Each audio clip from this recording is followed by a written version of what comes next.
ওই যে আরে বাবা আমি করবোটা কি আপনি বুঝে না করবেন কি, আপনাকে তো বলেই দিলাম যে কি করতে হবে। দাড়ি এক মুষ্টি রেখে কাটা সহি নয়, এটা আপনার ইমানের কমজোরি।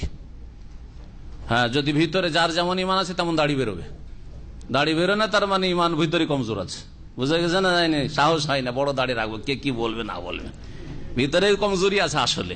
বিবি কি বলে, বিবিকে রাজি করতে পারছি না, আমি তো একটা পরামর্শ শিখে দিই, বিবি করে তুমি চুল ছোট করো, আমার মতো করে, আমার যতটা চুল আছে দাড়ি আছে অতটা করে তোমার চুল রাখো।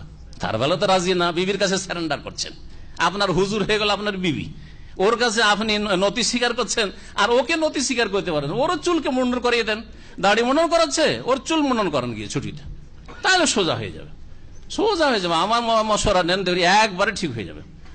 জি জি, আমি এম্বর একটা মহিলাদের বক্তব্য ছিল, মানে মহিলার পর্দার আড়ে, আর ওর শুধু ওই ফ্যামিলি প্রোগ্রাম ছিল এক ভিলাতে।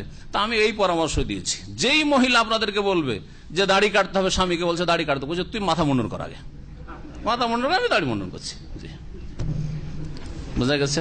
এখানে শেষ করছি। খাসিতে কোরবানি যে দেয় আর খাসি করা হয়, মানে অন্ডকোষ বের করা, এটা আইব নয়, এতে কোনো দোষ নেই, বরং আরো স্বাদ হয় গোস্তে। সুতরাং যারা এই ক্ষেত্রে সংশয় পয়দা করছে তারা নিজেরা জাহেল, আসলে কোনো এতে সংশয় নেই, স্পষ্ট, বরং এটাই বেশি ভালো।